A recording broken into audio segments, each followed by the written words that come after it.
Welcome to The Explainer. Today, we're diving into something really cool, a masterclass in how to break into a new market. We're looking at how one tech firm tackled one of Europe's toughest markets, not with a giant budget, but with a super sharp, precision strategy. And this quote right here, it's pretty much the key to this entire playbook. It's not about who shouts the loudest or has the flashiest ads. It's about who can prove their value time and time again. All right, so here's how we're going to break this down. We'll walk through this whole case study in 5 simple steps.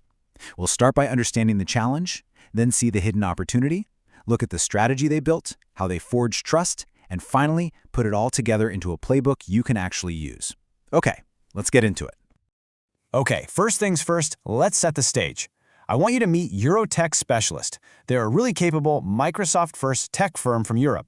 They've got deep expertise, but they were facing a pretty major hurdle as they tried to expand.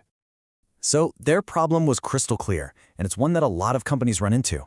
They had the skills, they had the solutions, but in a market that puts established trust above everything else, how could a relative newcomer like them even begin to compete with the huge established names? How do you get a foot in the door? So you might be wondering, why even bother with such a tough market? Well, because when you actually dig a little deeper, you find that a few key factors create this perfect opening for a specialized, precise approach, not a brute force one. First off, the market is incredibly advanced. We're talking over 90% cloud adoption. So companies there aren't just starting out on their digital journey, they're way past the basics. What they're looking for are sophisticated partners to help them optimize and innovate on the platforms they already have. Second, and this is a big one, there's a huge talent shortage. Even with a highly educated workforce, there just aren't enough local experts in things like cloud, data, and AI. This creates a really strong demand for partners who can deliver that certified expertise without the headache of trying to hire locally. And third, you've got this complex web of regulations.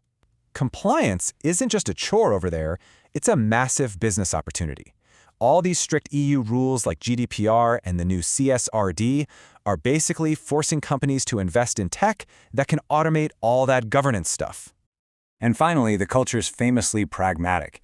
They want solutions that just plain work, deliver value fast, and are easy to deal with. So you see, when you put these 4 things together, you get a perfect storm. A mature, regulated market that's short on talent and has zero patience for hype. It's an environment tailor-made for a specialist. So knowing why the market was so attractive, Eurotech then developed this razor-sharp strategy. They targeted the exact point where that huge opportunity meets a very specific need. They didn't go after everyone. Nope. They focused on the mid-market. We're talking companies big enough to be digitally mature and feel the heat from all those regulations. But they're small enough that they don't have these massive internal tech teams to solve it all themselves. That was their sweet spot. And this slide, I think this brilliantly illustrates their whole competitive edge. See, they knew they couldn't outmuscle the giants who just compete on sheer volume, so they didn't even try. Instead, they offered a smarter, more efficient alternative built on agility and precision. They turned their smaller size into their biggest advantage. And a huge part of that efficiency was their nearshore model. By operating from a nearby country, they could offer a significant cost advantage. We're talking 35 to 45% cheaper than local options, while still being in the same time zone and meeting EU quality standards. It's a low-risk, high-efficiency deal. So what's crucial here is that their whole offering was purpose-built for this pragmatic market.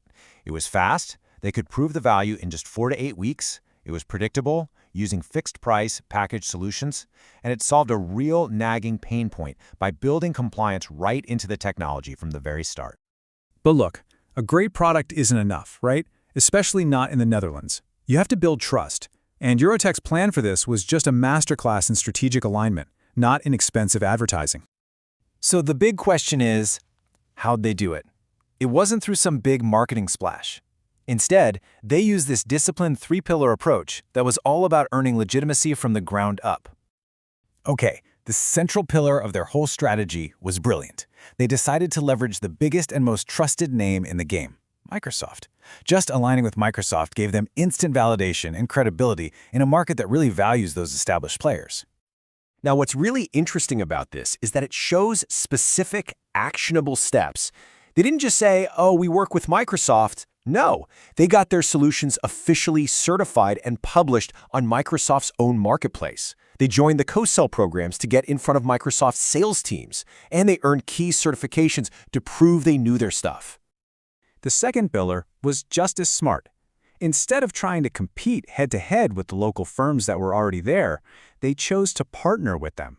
They basically offered their nearshore capacity as a service, which let those local partners scale up and take on more business without the risk or the cost of hiring. And finally, their marketing was hyper-focused. No broad, expensive campaigns.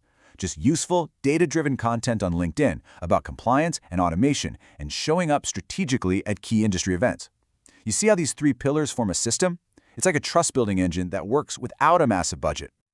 So what does this all boil down to? It's not some complicated mess of tactics.